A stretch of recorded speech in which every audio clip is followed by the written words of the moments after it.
surfing royalty is sitting right next to us at the moment. I'd like to introduce everyone to Sally Fitzgibbons. Good morning. Oh, good morning, guys. So stoked to be here. Now, you are here. You're not a Gold Coast surfer. You're from down the Gong Way, Wollongong Way. But you are here because you're an ambassador for Jewel, which is pretty much the most exciting thing to happen on the Gold Coast for a long time. It's the first residential building to be built on the beach.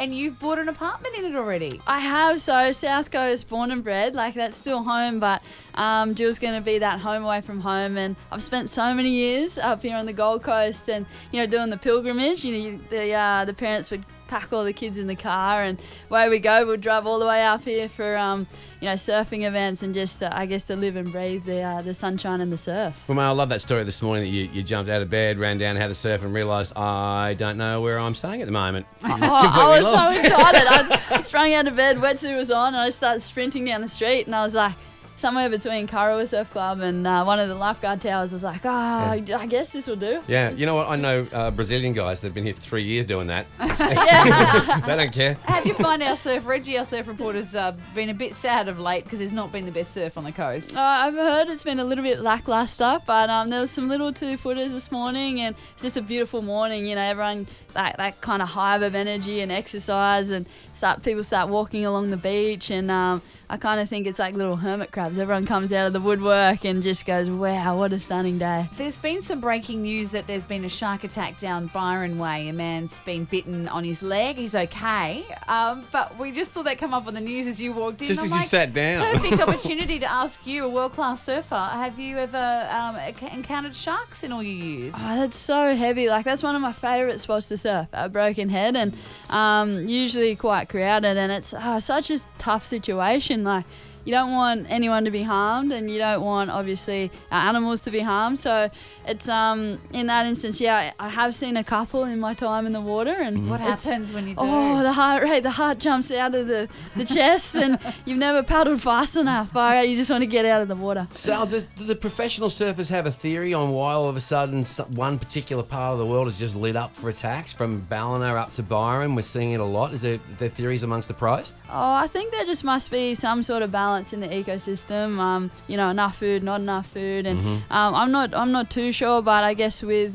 more and more media channels, it's just more prevalent that we're going to see every time an attack happens. It's right in our face. Maybe it's just a shark-based hippie cult. I don't know. Well, if you watch Finding Nemo, sharks aren't eating fish anymore because they're friends. Yeah. So right. we're apparently not. Look, I just want to talk a little bit about what I know about you. Researching you before you came in here. You have the Sally Fitzgibbons Foundation, inspiring the next generation to get fit. You've got a foundation gala dinner. You're getting married to an NRL player, Trent Merrin. And apparently when he proposed to you, he said you have to support the Panthers. Is that true? Was that truth that I read? They are all true facts, and very exciting times, I guess, in my life at the moment. And I guess it's that chapter where I am really inspired both on and off the board, and I'm just inspired to grow not only Fitzgibbons International, but just kind of leave my little footprint and help where I can along the way. Well, that's huge. Tell us about that. How did that start? Oh, I think that the vision to sort of say, well, my time in the jersey, I never lose the desire to chase this world title, and I train harder and harder each year. But even when I think, this Friday we have the celebration of Women in Surf Gala Night in aid of the Sally Fitzgibbons Foundation, and it is a proud moment for me. All these are big milestones, and Jules come on as a partner for the night, and it's like our sport.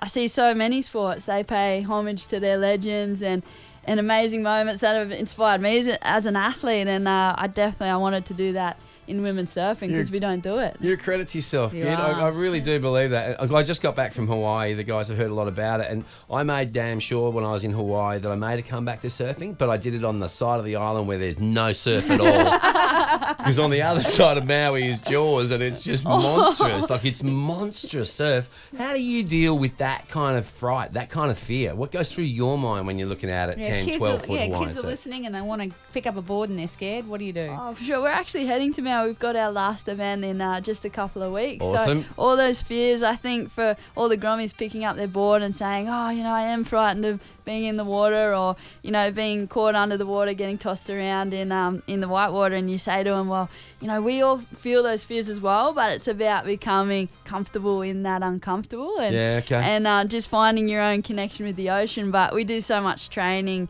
that enables us to be confident in those situations. Well, as I drove down that dirt track through the cane fields down to Jaws, and I thought about all the great surfers that have been down that road, I realised I'm not one of them, and I turned around. It gives you chicken skin though, just thinking about. Look, I've got it right now. Yeah. It's a frightening place. Well, Sal, thank you so much for joining us and talking about Jewel.